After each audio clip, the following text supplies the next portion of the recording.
Now, how about them damn Celtics? And we are back. Another episode of How About Them Celtics. Sam and I are here recording Monday, September 29th. Celtics Media Day was today, and we have you with the recap. Also, just as a heads up, I think this is going to be posted a little later in the morning. I've gotten some insights that the first hour of watching YouTube videos or the views in the first hour significantly impacts how well the video does. So I think we're going to adjust the YouTube posting timing. So if you're used to it being up when you wake up, don't worry. It's going to be like a few hours later. It's not. We didn't forget to post. We're here. Hello.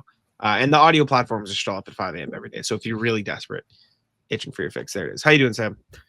Well, it's good to know. I didn't know that. I'm doing good, though. I forgot to say it as we started. I was supposed to say it when we got in here, and I blanked, and I remembered as I was doing the intro. That's all right. Live Sam reaction to the YouTube videos. Here we go. Fun day today. Got to see Jack. Got to see everybody at Media Day. Really good time going up to the Auerbach Center. First time in there. Plenty to talk about. Finally, real news. I had sat next to Bobby Kravitsky today, and I was like, well, this just feels like we took the ankle weights off. Like it's like Forrest Gump when he's running and the knee braces come off. Like that's what this feels like in terms of doing content. Instead of like basically not having to make stuff up, but make something out of nothing all summer. Real things happened today. People talked about important things. People talked about the way a team's going to play. We're going to talk about all of it. It's going to be a fun show. Stick around through all of it. We'll bounce around the NBA a little bit towards the end, not too much, just because it's a big day for the Celtics talking about things. But stick around through all of it. We're here every day. Full pods drop Tuesday, Thursday, Sunday. Game recaps are the morning after each game. And other videos are here in between to keep you up to date with all things Celtics. But yes, without further ado, Media Day at the Auerbach Center. What a day it was. Indeed. And we're not going to go over every single quote that was said at Media Day. We will be here for a lot of hours, and we were already there for a lot of hours. So we're going to go over our favorites. Maybe we do like 3 storylines each, and we go back and forth or something, see how it goes. But there's going to be a million stories. You can watch the entire Media Day stream all over Twitter yesterday. So if we did miss anything, just comment down below. Just send us an email. We'll talk about it in the next pod. We're going to be having plenty of Celtics news now. There's not going to be any shortage anymore. So we are back finally. Go ahead, Sam. What was your favorite storyline for Media Day? We can start there. Oh man. So I'm not gonna say my favorite storyline, but my favorite moment of Media Day was Anfernee Simons' availability was awesome. I thought Anfernee Simons, like having never really seen him speak before, never seen him at a podium, never seen any personality from him, thought he was great. I know like they're not going up there to audition for a part or like entertain us, but from a media standpoint, I was like, oh shit, like he's fun to talk to. He gave us some really interesting quotes. He talked about coming to Boston. He talked about how excited he was to be here, which I kind of felt would be the case. Like, I think he did enjoy being in Portland. That's what he said, which is, of course, what you're going to say pretty much no matter what. But it's what he said. But even with the Celtics being in like this weird gap year, down year, this is probably the best team he's been on since 2021, the last time Portland made the playoffs, right? So he's obviously going to be excited internally to be like, man, like it would be a competitive team. The East isn't that good this year. I'm sure there's been some discussion with the team pumping themselves up. It's like, well, who's it going to be? Who's going to beat us? Anfernee Simons was so entertaining. He had maybe quote of the day besides Lonzo, which I need to put in the show. Quote of the day where he was like, Corrales asked him about defense. He was like, yeah, really, it's just a matter if I want to do it or not. And Joe Mazzulla says, I'm not as bad at defense as everyone says I am. So that meant a lot to me. And I just thought he was really entertaining. We talk more about him. You can give your thoughts on what he had to say, but seems ready to come in and compete, to play well. He mentioned the thing that we had talked about all summer, where it's like, hey, I had to do everything in Portland, and now I get to play with Jaylen Brown and Derek White and Peyton Pritchard, and defenses can't blitz me and send double teams. Literally things he said. Teams have been blitzing me, double teaming me, and now I get to play freely without that. I'm so excited to help in a different way. Yeah, I think that defense quote was one of the better quotes of the day. For what it's worth, I don't think he was saying I haven't tried in the past. Like, correct. I think it was more of and he referenced it too. Like, the message has been try or don't play. Like, that's just kind of how the Celtics are going to do things with Anfernee Simons. Like, he talked about how they have had those conversations. Joe did obviously have the "you're not as bad." I'll read a little bit of the quote here. Like, we've talked about it. It's just a matter of if I want to do it or not. And I mean, it's really that simple. I said, coming into a culture like this, you have to be able to adapt, or you're not going to be in the position you want to be in, whether it's playing or not playing. So it's really that simple. And we've had those honest conversations about it. Joe always says that, I'm not as bad as people think you are, and you're not as bad as people think you are. So that's good to hear. But also, I got to do the work to get better on that end and focusing on exactly what we need to do on defense. So like I said, I'm pretty excited about being pushed into a new level of which I can reach. And I mean, I wrote a little thing up about it on Houdini, and you look at the stats, and listen, he is far from a defensive like genius, right? He is not. But the stats not yet that bad. And the biggest thing this season I noticed is his foul rate really went down, like his foul percentage. He fouled a lot less last season. His on-off splits for effective field goal percentage were good. Like, you could see the improvement in Anfernee Simons gradually throughout his career. And not only will this year be an opportunity for him to improve even more with another set of coaches teaching him new things on defense, and Joe teaching him new things on defense, and him being able to learn from a bunch of great defenders on this team, he's going to have to play defense to stay on the floor. It's the messaging that was sent to him. So that, on top of all the things that you mentioned of, him excited about not getting double teamed. He's excited to go to his first baseball game and hopefully get a hookup for a Red Sox game because he's never seen a baseball game in person. It was a refreshing presser. And one of my biggest takeaways from it was, and I know I've gotten a lot of shit in the comments for this in the past, like, not once did I say I want Anfernee Simons to get traded. That's just been the reporting. The reporting all summer has been the Celtics are looking to trade Anfernee Simons. Anfernee Simons is a really good basketball player. A really good basketball player. He is an elite scorer, an elite three-point shooter. He's a great athlete, an underrated athlete. He's a great ball handler. Like, having Anfernee Simons on this roster is so important for the Celtics if they want to compete in this Eastern Conference because of the depth he provides at the guard position and the mindset that he displayed at media day and the way he's talking about how their guys are coaching him up on defense. Like, that should make you feel really good about the Celtics' chances to compete, because not only do they have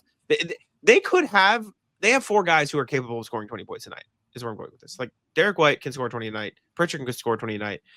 Simons can score 20 a night. Brown can score 20 a night. Like, they have a very deep self-creation roster, which is not usually what you say about a lot of these teams that they might be 500. Like, they got four guys who can really create, and that's a good thing in this Eastern Conference.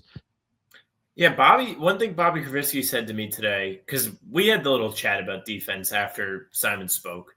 So I was like, well, that was funny. He was like, I guess if I'd like to try, it's up to me. He's not little. Like, he's a big dude. Like, he's muscular. He's not skinny. He's not a twig. He has the tools to be a good defender. Bobby told me his wingspan's 6'7". So he is capable of doing it. And I think the Celtics will put him in position to be the best off on defense. I just think about how well, since Missoula has taken over, they've really maximized everybody. Like, yes, the Celtics had a roster for the last couple of seasons that really had no weak point. But even a player like Peyton Pritchard, who's not really meant to be a good defender, he doesn't profile as a good defender. That's not the scouting report on him.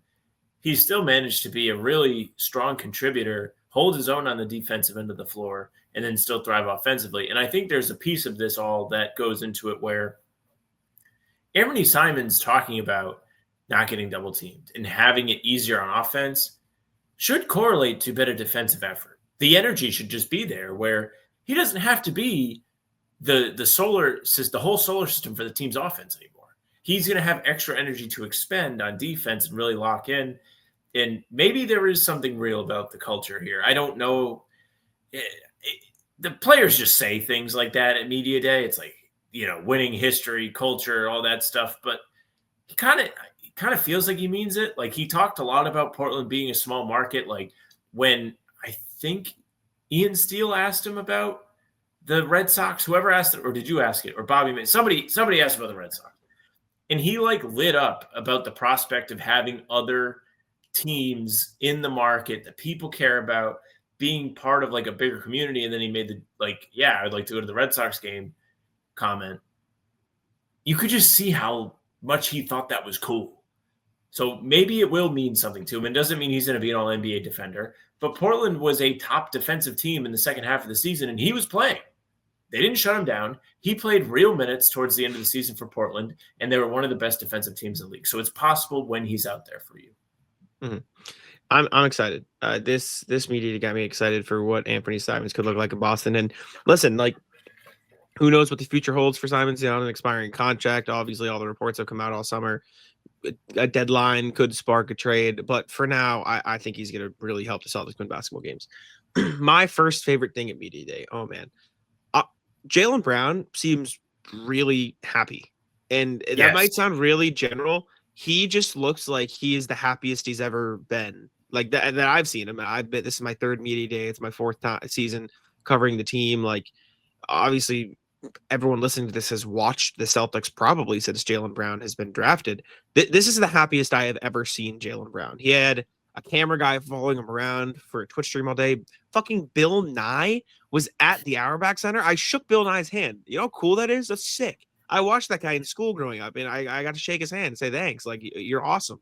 That was cool, right? He talked about it. You know, John Krause asked him, like, why are you doing this? He goes, I think I'm just finally, like, at peace and happy to do what makes me happy without really caring what anyone else thinks. And usually when people say that, they're just kind of like, yeah, like, I'm that. Like, he's saying it with, like, the biggest giddy smile on his face. He's smiling at every question that's asked of him. Like, he just seemed like the happiest I've ever seen him be, which is phenomenal. And I think he is thrilled to take on the leadership role, the lead, player role. And it is not coming from a place of, oh yeah, it's finally my time. It is coming from a place of, like, I love this city. I love this organization. I am excited to be what drives us forward after losing all these players. And while Jason Tatum gets healthy, like, it is, he looks so happy, and it was really fun to watch.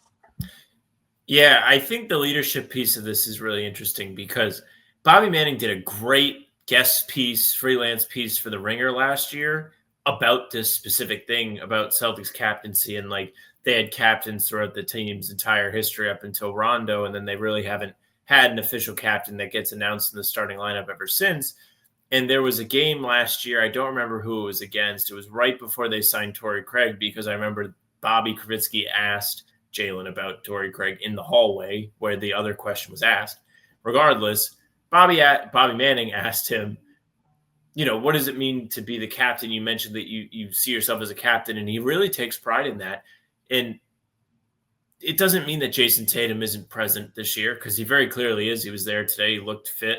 He seems like he's in good spirits. Like, all of the buzz around Jason Tatum has been positive things for the past week. So, I think that has a lot to do with the good energy going around in that part of the team. But back to Jaylen, he's probably thrilled that he gets to go out there and, like, do it himself. And he disputed and refuted today, like, that 1A, 1B thing. He's really not talking about that. He specifically said that his game isn't going to change. He's still going to be able to produce at the level he can produce. But for him, yeah, I'd imagine that this is something he's going to take pride in. Like, this is the Jaylen season. This is the spotlight's on him. He clearly took some sort of inspiration in it in Game 5 at the Garden. Like, that was one of the best games I've ever seen him play, just from an all-around busting his ass. Had a great career-high night in assists with 12, still got his points. Like, he was so locked in that day, and he was such a great leader that day, that it really made me feel good about this season. And I think just his overall attitude today made me double down on that. Like, I feel great.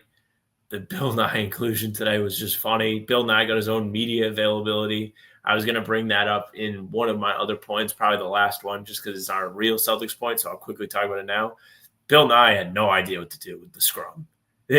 He got ambushed because so what happened is there was like a 2-hour break in the middle of media day on accident, where we really waited the second half of the day for Hauser, Jaylen, and Derek White as the final 3 speakers.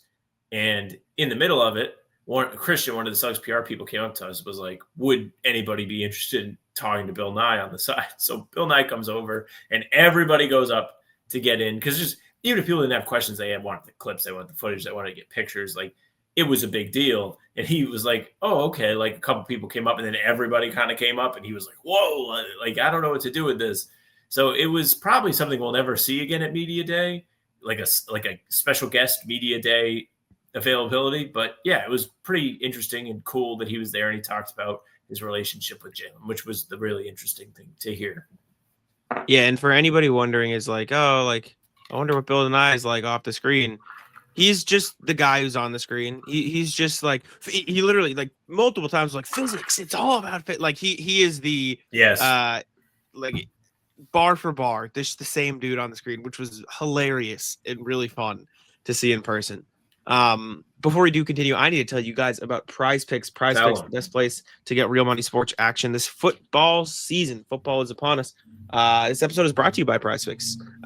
Make decisions every day, but on PrizePicks, being right can get you paid. So don't miss any of the excitement this season with PrizePicks, where it's good to be right. The Patriots are in full swing. They just dominated the Panthers this past Sunday. So if you were looking for Drake May passing yards, taking them more, you're probably doing pretty good for yourself. I don't know if they even have return yards. I need to check that out because the Pats have had 2 return punts this year. So check that out too. But we use the PrizePicks every single pregame show to take the more on stuff like Jaylen Brown points and the less on things like opponent player points, which we will certainly be doing this season as well. So make sure to check it out. Download the app today and use code CLNS to get $50 in lineups after you play your first $5 lineup. That's code CLNS to get $50 in lineups after you play your first $5 lineup. PrizePicks, it's good to be right.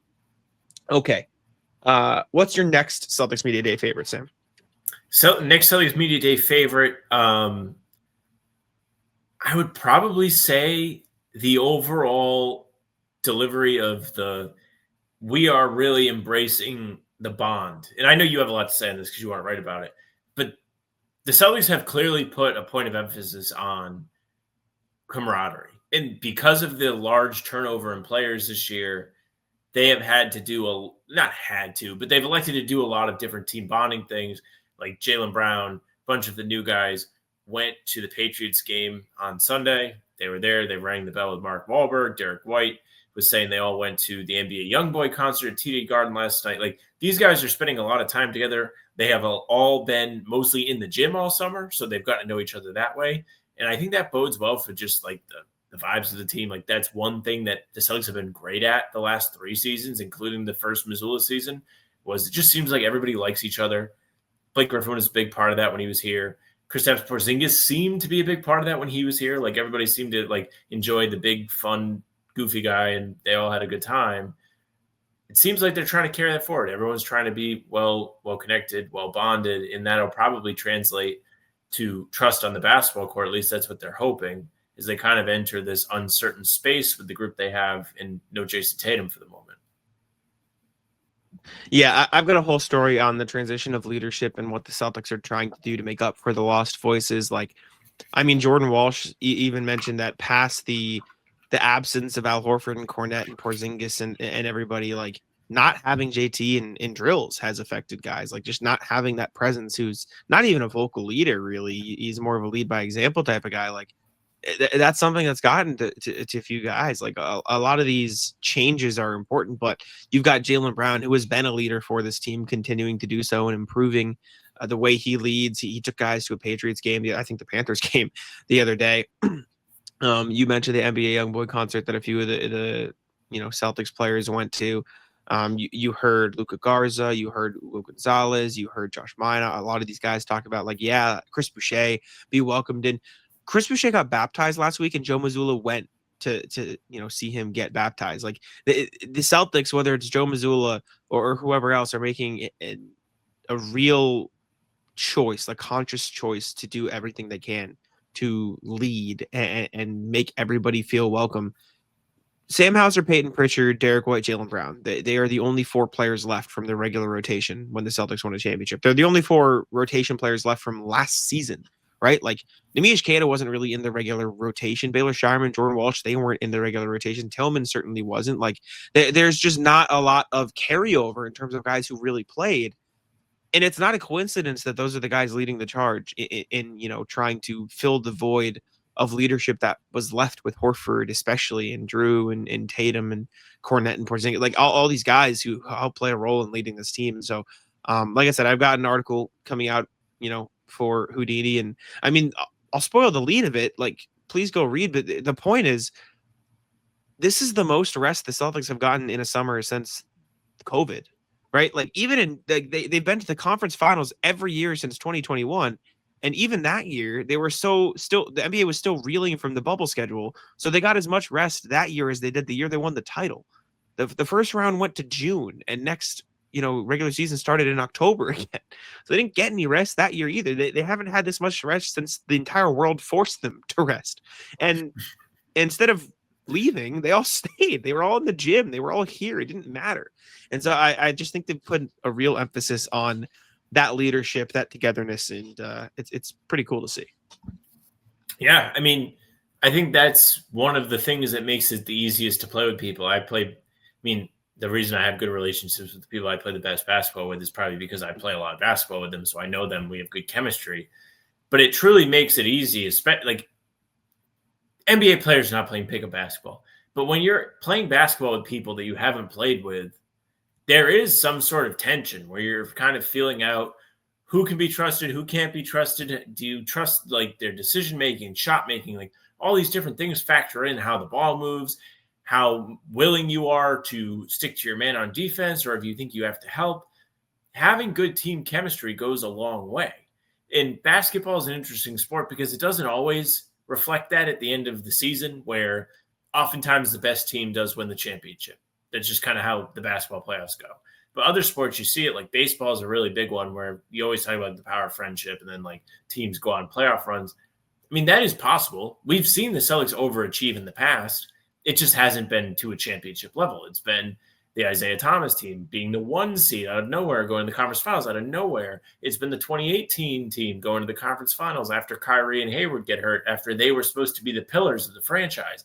Like, these things happen in the relationships within the team matter. Because if you don't get along, everybody knows it, and it stinks on the court. Agreed. Okay. Is it my turn? I think it's my turn for my your turn. Day moment. What do I want to go with? I'll go rogue. This is going to be a long one. Josh Minott was awesome at the podium. He was just super cool to talk to. I'm sorry to steal yours. Sorry to steal yours.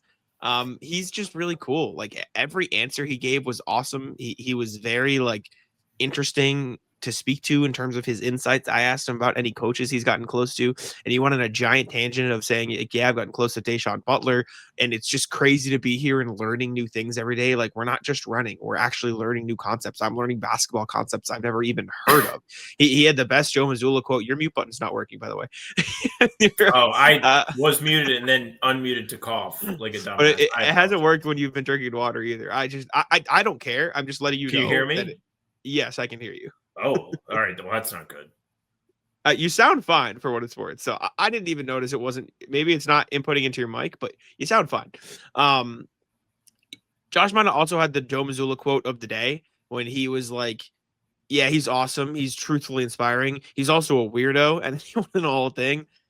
I was just like, I just loved hearing from Josh Minott. It was like a very refreshing, like, wow, this guy's really cool presser. And I'm very excited to cover him now. So we'll see what happens, but he was cool. Yeah, I mean, obviously by my goddamn it, you could tell that was going to be my third pick in this. So I completely agree. Like, I was floored, didn't really know what to think of him. He first of all, I'll tie this in because it shouldn't be its own thing. The Celtics social team doing give the phone to the players and let them post what they want to the Celtics account was really funny today. Like, good on the social team. Fun, creative idea. Noah pointed out to me that it was not only a good idea, but it's very they don't even have to do anything. They just say, all right, go ahead. Like, you do the post for us. They didn't have to plan any of this. Literally. So Josh Minott is the fourth guy to get the phone, and he goes, pretty tired, really craving a burger. Boston, love y'all. And then attributes the quote to why not Minott. So I'm in. Think he's hilarious. Probably would be a great podcast guest. We probably don't have that kind of pull yet, but would be a tremendous guy to have on the show. Would probably be a lot of fun to vibe with, and would probably have some fun stories throughout the season if you're ever able to listen to that. Yeah. But I'm looking forward to seeing him play. his game has upside. Agreed. I know you talked about it, so I'll kind of kick that back to you because you have probably more intelligent things to say than I do about it. But go ahead. Yeah, I did a TikTok on Josh Minott and how he could play the Rob Williams / Kristaps Porzingis role. I've heard from some Minnesota people that he's not the best off-ball defender, so there's certainly work to do. But clearly, he's learning a lot in Boston and since joining the Celtics. So I think that's exciting. But he's a freak athlete, man. He is an incredible above the rim finisher, and his on-off stats are. It was like per cleaning the glass. He held opponents to like minus 8.6% worse at the rim when he was on the floor last year in Minnesota. And obviously playing with a guy like Rudy Gobert helps that. And there's a lot of things that go into that, but it was like 98th percentile among players at his position. Like there's very clearly a potential niche for him to fill there. And I think Chris Boucher will have his time playing that role, but the reality of the situation is the Celtics don't really have anybody to do that anymore. Dimitrish Gate could do it, but he's going to have to guard the big men. So if the Celtics and Joe Mazzulla want to keep that sort of free safety type defense, at least in the realm of their defensive, schemes, Derek White can do it, Chris Boucher can do it, and then Josh Minott can do it. And I don't really know who else would excel in that role, but that could definitely be a way for him to get on the floor. And then it just kind of figuring out the offense with cutting and offensive rebounding and sort like in an ideal world. I think I've said this before. I think I heard Bobby Kravitsky mention it today.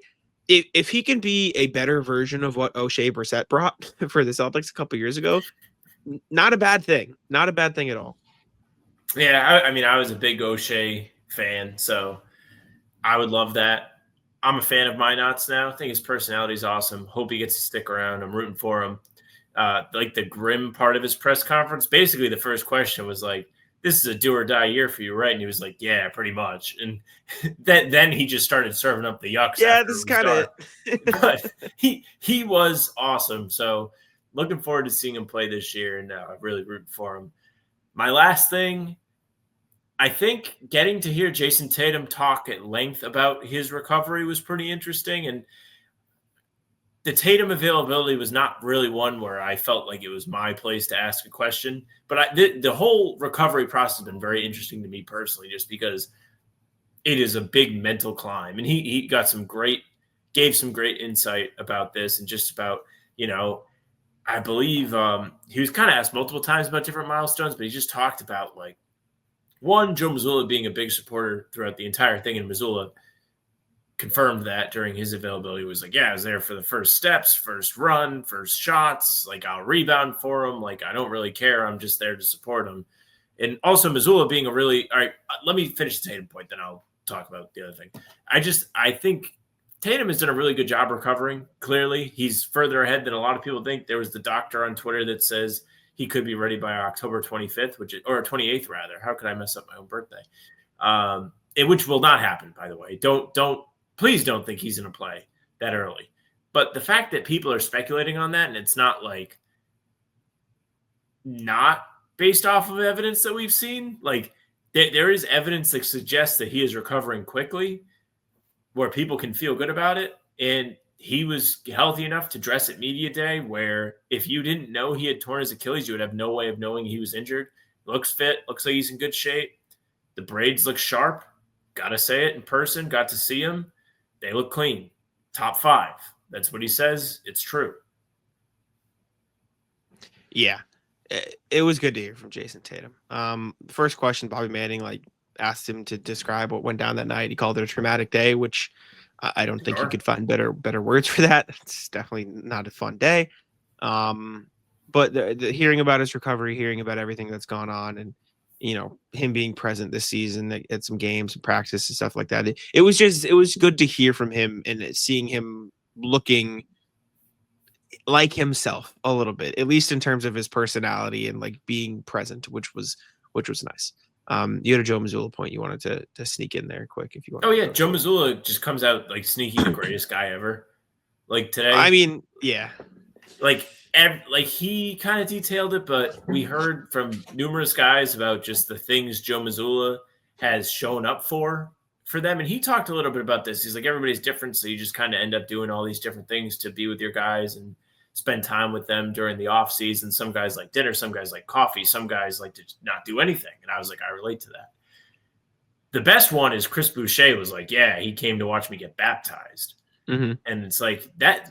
I mean, even if you're not religious, like that is a big deal. Like baptism is a big moment in religion. It's like it's like a rebirth. So for Missoula to go support Boucher through that was pretty cool, especially considering like Dan Donabedian brought this up to me. He's like, didn't they get in that? He goes, on court, they bumped each other or something 2 years like ago. Yeah, years ago. They've come a long way. Missoula, sneaky, the nicest guy ever. Did they have? My last media day thing is something very small that I can make a slightly bigger point about because I'm probably going to write something small about it. Jordan Walsh kind of just like subtly said that Joe Mazzulla wants to use like hockey subs. He said, I think that Joe wants to be a more 5 in, 5 out type of rotation where we're all going super hard for 4 or 5 minutes. Boom, switch out, come out with a new 5, then fight for 4 or 5 minutes, which is just kind of how hockey does it. I don't think this is exactly how it's going to go down, nor do I think, he's going to run a 10, 11-man rotation every night. But what I do get from this is the Celtics are probably going to play a very different style of basketball next year. And I asked a few guys about it, and they all said the same thing. Like, yeah, we have to play different. We have a different team. Joe Mazzulla said every year is about getting the most from the guys you have on the court. And I think we're going to have to see that this year with a very different group of players on the floor. So I'm excited to see what they have in store. Yeah, whatever creativity we get to see from the mind of Joe Mazzulla is going to be a lot of fun to watch, I think. We also heard Nick NBA on Twitter pointed this out, and it's big facts because we were both there. Everybody was just saying they're going to play fast. Peyton Pritchard was like, I want us to play faster. I guess I think Xavier Tillman went on TV and was like, I've lost weight because of how fast we're playing in practice. Like, all signs point to the Celtics leaning into the fast-paced play style. It's something that was speculated about all summer. I know you mentioned it a bunch of times, just considering the personnel they have. Not having Jason Tatum might allow them to speed themselves up and just kind of run and play with pace. And it might be a lot of fun to watch. I mean, the players they lost were great. Do not get me wrong. They were probably the 4 slowest players on the roster. Jason Tatum likes to slow the ball down, attack mismatches, and go from there. Al Horford is damn near 40. Drew Holiday is 35. And Kristaps Porzingis likes to hunt post mismatches. Like, they were left with Jaylen Brown, Peyton Pritchard, and Derek White. They're probably going to run pretty fast. And so I think that should be a part of what they do on that side of the ball. Anything else for Media Day before we move on? I don't know if there's anything else crazy. Again, we're not going to be able to get to all of it. Apologies. Brad talked about the importance of finding smaller contracts and stuff like that. I asked him about it. I'll probably have something small up on Houdini about it. Baylor talked about his defense a little bit. I'm just trying to run through anything else that may have happened. Big years for Baylor and Jordan coming up. And they both seem to understand that. Jordan Walsh had a really interesting take on like what his goals are. And it's so correct. He's like, I this summer worked on being able to be great in low usage situations, cutting, getting out in transition, all these different ways to impact the game without the basketball is what he worked on. He told me that Drew Holiday was somebody that really helped him elevate himself as a high IQ role player, as he described it. Like, I think he's really done a lot of prep. I mean, this is going to be a make or break season for him, sadly. Like, that's the reality of it. He has a team option next year. So if they're not pressed, they can just cut him, save some money that way, and go from there. And Shireman, I wouldn't say is make or break, but he's in his second season, and he finished the first season strong enough. Big year. People are excited about him going into this year. And him and Walsh are different players. And I don't necessarily know if I think they're competing or not. But Shireman seems very interested in being a better defender this year. And, I mean, anytime someone says that is cool. Yeah, we all like to watch defense. Agreed. Okay. Emails. Let's go to y'all's emails. We didn't have the chance to read them last show, so we'll do it now. Reminder, as always, you guys can email us at hptcpod@gmail.com. That's hptcpod@gmail.com. Again, if there's anything we missed from Media Day or storylines you want us to talk about, just email us or comment on the YouTube video, please. Okay, we got 5 emails today. RJ says, Jason Tatum's shot at legacy. Morning, folks. Let's talk about something ephemeral today. Ephemeral today. A player's place in history. I have no idea what drives Jason Tatum. For the most part, I try to stay away from psychological examinations and stick to what I can see on the court. But I will grant that being publicly compared to your peers and somehow never being designated as the man has got to wear on you. Luka, Embiid, and no rings, but are being named as greats or the face of the league. So JT dropping hints about coming back early and strong from his Achilles rehab seems more like a play to put himself at the top of the best player in the NBA list. No one's ever come back from that sort of injury within a year, first off, which would make him a medical and rehab marvel, but more importantly, no one, not even Michael Jordan, has come back mid-year from not playing for a year and led his team to a championship.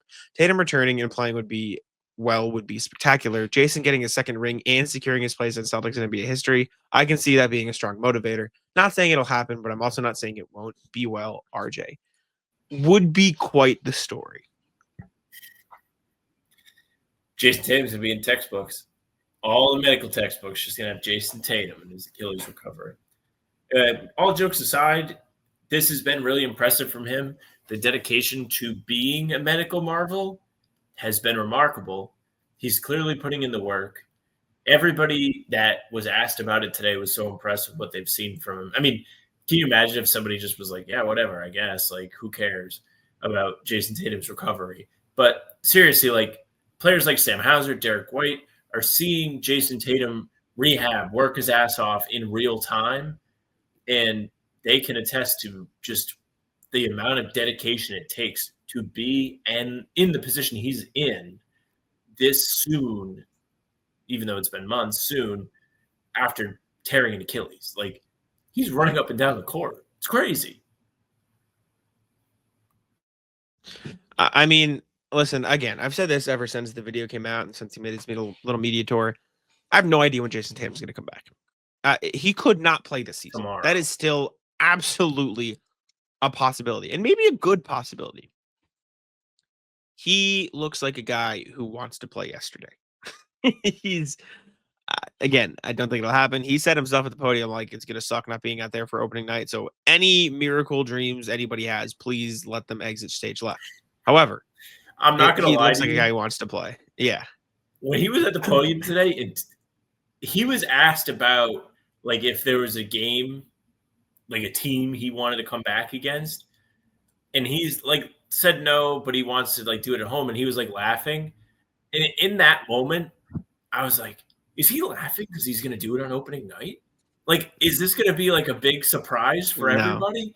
And then he was like, yeah, I'm not going to play opening night. I was like, okay, yeah, we're back in reality now. But I did have a moment where I was like, whoa, like, is this going to be crazier than we even thought? Yeah, man. Unfortunately not. Next email. PL Delays, small men lineup. Hi, guys. My name is PL, reaching out from faraway Switzerland. Celtics fan since the early 90s and a regular follower of your podcast. Well, thanks, man. Nice. Here's a thought about something that I believe hasn't been discussed much during the offseason, and I'd like to hear your opinion about it. Enjoy to hear your opinion about it. The general consensus among basketball fans has been that the Celtics front court would be one of the weakest in the NBA for the season to come. There are a lot of doubts whether the big men will be up to the task. Then again, it's hardly ever mentioned how good the small men are. So there's my question.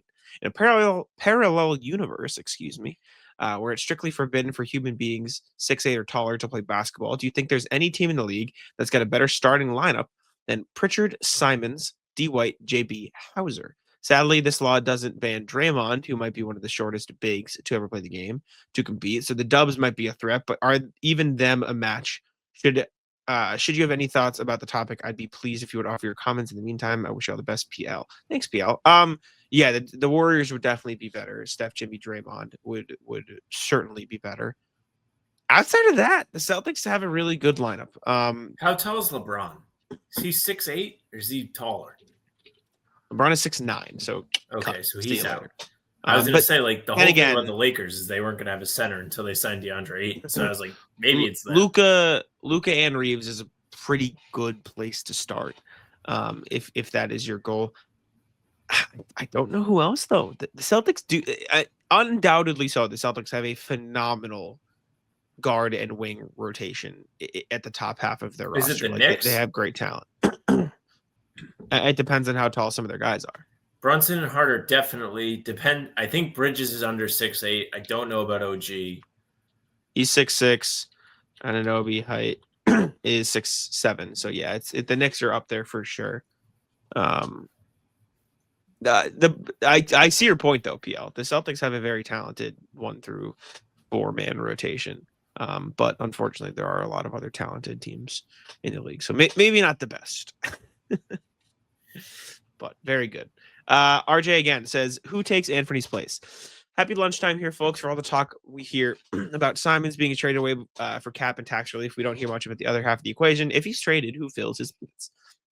Simons is likely playing between 22 and 30 minutes a night, depending on the opponent and his defensive abilities. Trade him out to primarily clear salary, and the C's are left with the following players currently on the roster to back up his slack, or to pick up his slack, I should say.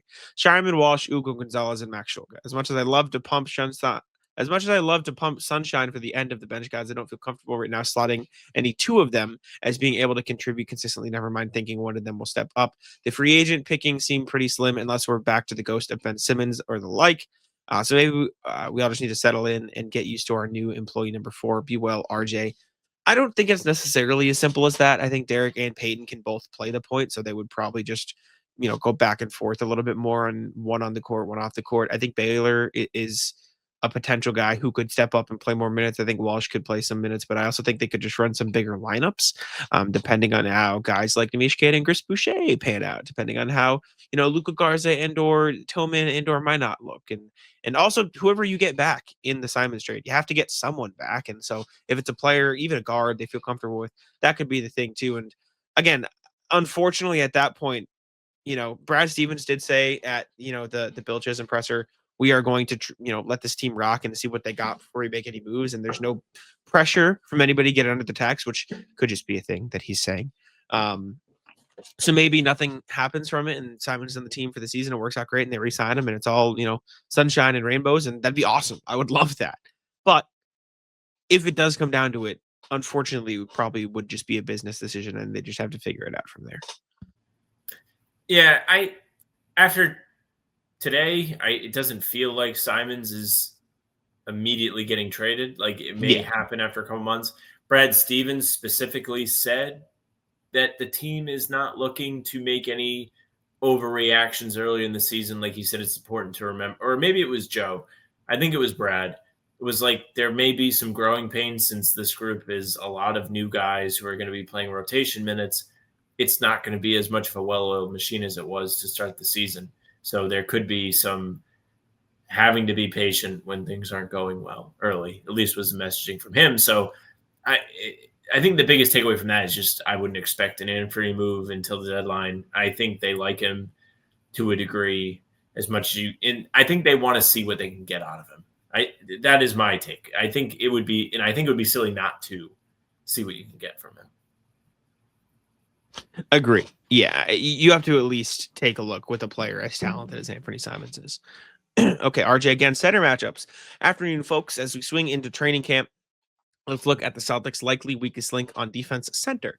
Specifically, if we assume the center depth looks like Kade, Boucher, Garza, Tillman, Williams in that order, how does Boston effectively defend or at least mildly slow down the Knicks, Orlando, and Philly? Your thoughts, be well.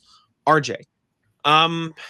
A lot of help, helping out a lot, having help over defenders at the rim if they do get stuck, living with guys like Josh Hart shooting sometimes so you can make sure, Towns doesn't go off, and trusting Nimish Kade to develop defensively. I think that's just kind of where you're at and what you've got to depend on. And for what it's worth, I didn't mention it. Listening to Nimish Kade talk at the podium and the way Joe spoke about his time at Eurobasket, like, I know I've been low on Kade in the past, and I'm still unsure he can handle being the starting center, but it's easy to understand why the Celtics believe in him. Yeah, I think I'm not sure Orlando belongs in this grouping. I think Wendell Carter's fine, but I think it's just they are a strong, big, physical team, I guess. Philly, you cross your fingers. You're the second night of a back-to-back. In New York, I mean, you just do what you can do. It sucks not having Horford on the team. Giannis is the real question. Giannis is a tremendous add to this problem. Didn't even think about it. Yeah, Celtics going to have some matchup problems for the first time in a while. The Bucks are probably going to have to be the night where Jaylen is like, let me try to be Superman and guard Giannis and figure it out from there, which see what happens. Good luck, sir. Uh, okay. Last email from RJ. Afternoon, folks. By the time you get this, I'm sure the media day bones will be picked over, but here's my thoughts. Nonetheless, mostly from the NBC Sports Boston feed. Well, that's good. Even before he discussed, yeah, exactly. Even before he discussed his dietary changes, Xavier Tillman Sr. looked more energized and his own age and less like an old man. I'm hopeful this shows up on the court in his shooting. I couldn't be more thrilled. I would love to jump back on the train. While Sharman and Kada sounded like Celtics regulars and less like youngsters trying to fit in, here's to hoping this translates to better, more consistent contributions on the court. The other end, Uko, Amari, and Simon struck me as akin to transfer students trying to fit in at the new school, which makes sense given that they've not gone through a Missoula camp yet. They'll learn soon enough. Excuse me. It took a while, but it seems like everyone has caught the brissy bug for podcasting, or in JB's case, Twitch. I guess Adam Silver will shift future media days to player live streams. Joe seemed chatty and friendly with the NBC Sports Boston folks. Was he feeling okay? Be well, RJ, who loves media day shenanigans. Yeah, cool, very cool. I would love to jump back on the Tillman train. Trust me, I'd be itching to. Missoula did not seem special to us. He seemed normal Joe in the media room. So shout out to NBC Sports Boston. I'm sure they got to enjoy some fun, Joe Missoula. Shout out. Okay. NBA section, starting off with Mr. Kawhi Leonard, who did nothing wrong, Sam. Yep. Today was the first day that Kawhi spoke to the media after the aspiration Pablo Torre Clippers saga, where Kawhi and the Clippers were accused of using a fake endorsement deal to help circumvent the salary cap. He says the NBA is going to do their job. None of us did no wrongdoing. That's it. We invite the investigations. It's not going to be a distraction for me or my team. I think it's going to be an external distraction. I don't know how much the team. I think it's going to be a distraction. I do. Because there's a possibility that the NBA just voids his contract. So I don't know how speedy the investigation is going to be. I know there have been reports that it's going to be at least the All-Star break. But can you imagine being the Clippers and you're like having a good season, you're a top 3 seed in the West hypothetically, and the All-Star break comes around, and then you have to start worrying on whether or not Adam Silver's going to come by and pluck Kawhi out of your roster and be like, he can't be on the team anymore. The highlight from this is they asked him if he did anything wrong, and he was just like, no. Yeah, he's like, nah, it's fine. It's fine. Yeah, man, I don't know. I mean, they do have a long investigation left to go, and I think, unfortunately, it'd be really hard to, like, prove it. Like, obviously, all the evidence looks terrible, but to actually prove it enough to take action, we'll have to wait and see, is all I'll say. So, yeah, I don't know, man. This is probably just going to be a long saga at this point. And honestly, there wasn't much else. Like, what else was Kawhi gonna say? No comment. Like, of course you're gonna say I didn't do shit. Like, it's just kind of what you have to say at this point. He should have just laugh again. Get everybody off his trail. Start laughing. In other news, Nikola Jokic plans to retire a Denver Nugget. I mean, I don't think there is another player in the league I would, equate to a lifer with their team more than Nikola Jokic at this point. Even if you had asked me last year when everyone thought Luka was untradeable, I probably still would have put Nikola Jokic ahead of him, if for no other reason than because I don't think Jokic likes not being in Serbia. And the only reason, I don't think he would tolerate having to move anywhere else. So I think he's pretty content just staying there. And he's probably got plenty of horses out in Denver. Yeah, very, very unsurprising that Nikola Jokic would not like to skip teams. To be honest with you, none of these European guys want to skip teams. None of them do. Giannis still is in Milwaukee every year when we're all sitting here in July with nothing to do. So we're like, what if he gets traded? Luka never wanted to leave the Mavs. Jokic wants to stay. Like, this is just kind of the trend with these guys. I just think it's a little bit of a different culture over there. Do I think it's the AAU problem? Maybe there's some correlation where in AAU you can just switch teams and stuff. But, really, for some reason, the blueprint seems to be loyal European players. Well, for most of these guys, it's also that is the only place they have ever lived outside of home, right? Like, they came to the United States for the first time, maybe ever for some of them, and that was home. And so why would you ever want to leave home? Like, you're already thousands of miles away from your family. Like, at least be in the place, But yeah, cool for Jokic. Giannis Even did have his cooler own for the little quote Nuggets. today. Even cooler for the Nuggets. Giannis did have his own little quote today. The owner of the Bucks was like, "Yeah, I had a nice conversation with Giannis earlier this summer. Said he wanted to be in Milwaukee forever." And Giannis was just like, "I don't remember that conversation." Well, Giannis was like, "I'd like to be a Milwaukee Buck forever," and then the owner of the Bucks says, "We're going to give you every reason not to be." Oh man, Milwaukee. They're doing something out there. Okay. Media moment of the day. Oh, please. Oh, yes. I forgot about this. Lonzo Ball is a Cleveland Cavalier, if anybody has forgotten. He was traded for Isaac Okoro this summer. His first media day in Cleveland, he was asked how he likes Cleveland. He says, "I like Cleveland. I didn't even know Cleveland had water." Out of context, one of the funniest things you could probably ever say in front of a microphone at media day, with the context that Cleveland is a Midwest state next to a lake. Lonzo was clearly talking about, they weren't on the coast. Didn't think they would have any kind of body of water near them. And he was surprised to see Lake Superior.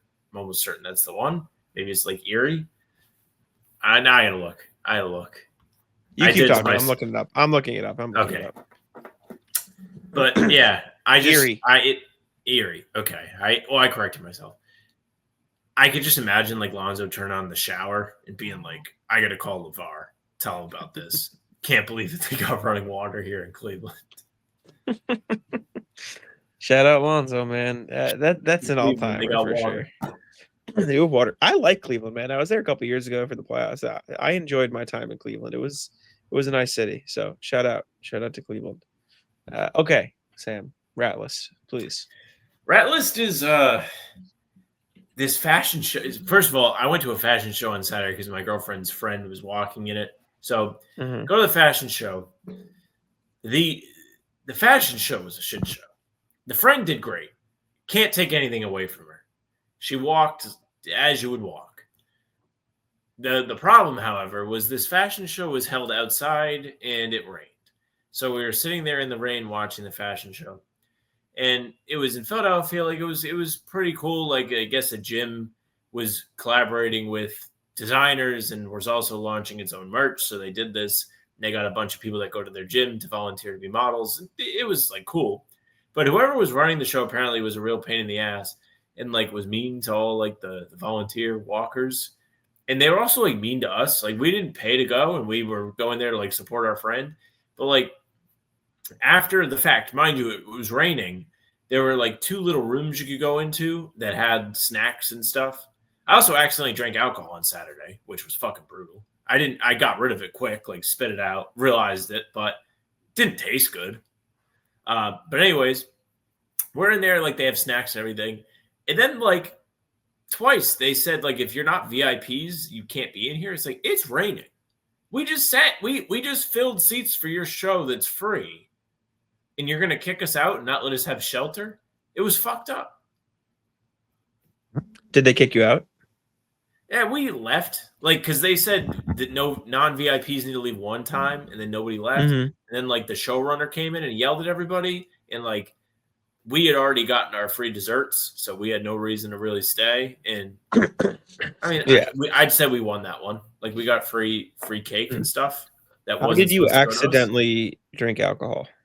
All right, so the alcohol was in like a big, like imagine not a Gatorade cooler, but you know like the glass coolers. It's like a Gatorade cooler function where you hit punch. The thing. I know what you mean. It was like punch, and you drink it.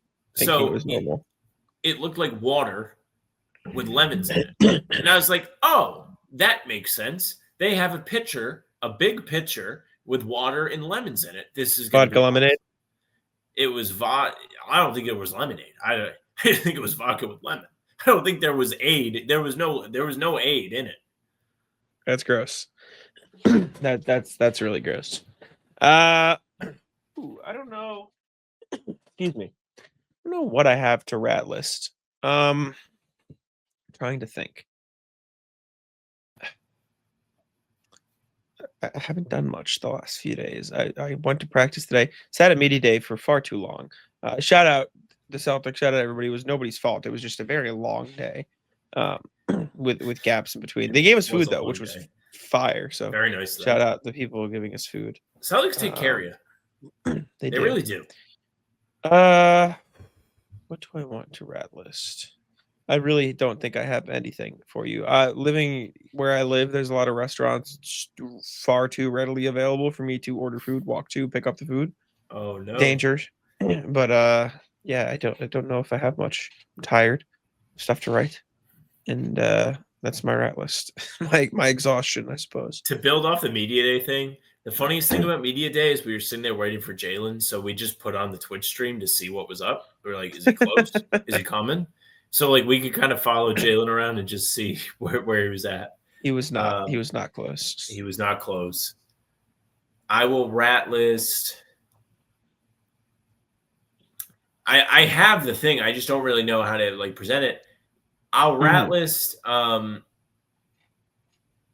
Rattlers Philly. I enjoy Philly. I know you don't like Philly. I'm surprised that you don't like Philly. Why do you not like Philly? Sorry. It's ugly and gross. And the people suck. I don't know. I don't think it doesn't feel that different than Boston. I don't know, man. I didn't. My one. Maybe I was in like a nice area, like a nice walkable area. It was like nice to walk. My one trip there, I drove in. It looked like a post-apocalyptic wasteland. Driving in on the highway, it was disgusting and ugly. I walked to get Philly cheesesteak, and it was trash day, and they don't have bins. They just put the trash bags on the sidewalk. New York does this too, by the way. I was walking through trash, and guess what? Don't like New York. They suck too. So that was gross. And then I got accosted by a homeless man when I was trying to buy my cheesesteak. And for what it's worth, maybe I went to the wrong place. Cheesesteak sucked. It wasn't good. So bad day, ruined the taste of Philly for me. I don't fuck with it. Sorry, not for me. Oh man. Rat list. We went to we happened to be walking on Saturday morning. Yes, Saturday.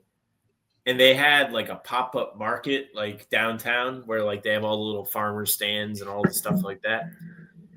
There was a line of people wrapped around the block for this pop-up bakery. And it was like the food definitely looked good. That sounds fun. Well, the food looked like pretty. I'm sure it tasted good, but that's the kind of food that you get so you can post it. Like it was not the kind of food that you get to eat. It was like this has like fruit sticking out of the muffin. Like there were so many people wrapped around the middle like section of the park where this was. I don't get it. I don't have the patience to wait that long for something that like, especially if I don't know what it is. Like with the risk that I don't care for what I get, absolutely not. Yeah. I love a bakery. I love a coffee. I love a bakery. I love that type of shit. You know what? My last rat list. Do you have any more? No, you can close. Rat list the Yankees. Fuck the Yankees. It'll always be fuck the Yankees. Sox are about to go into New York, get a playoff win. Go fuck yourself, Yankees and Yankees fans. Man. That is all. That's all I got today. I love playoff baseball.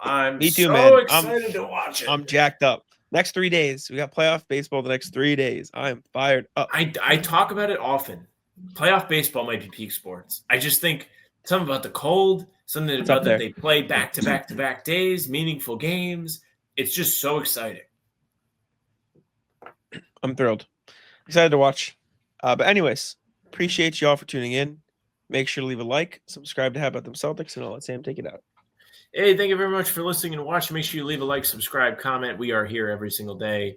Full pods drop Tuesday, Thursday, Sunday. Game recaps of the morning after each game. Other videos are here in between to keep you up to date with all things Celtics. Subscribe, leave a like, comment.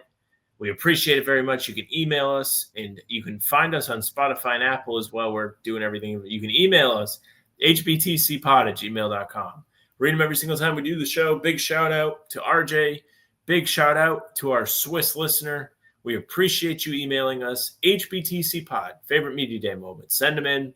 HBTCpod@gmail.com. Our socials are at How About Them C's for Twitter, Instagram, TikTok, Facebook's name of the podcast. All streams are there. They're on YouTube. They're on Twitter. Jack's Twitch, Jack's One NBA. Mine's at Sam LaFrance NBA. That's it for us. Taco. Come on. Taco.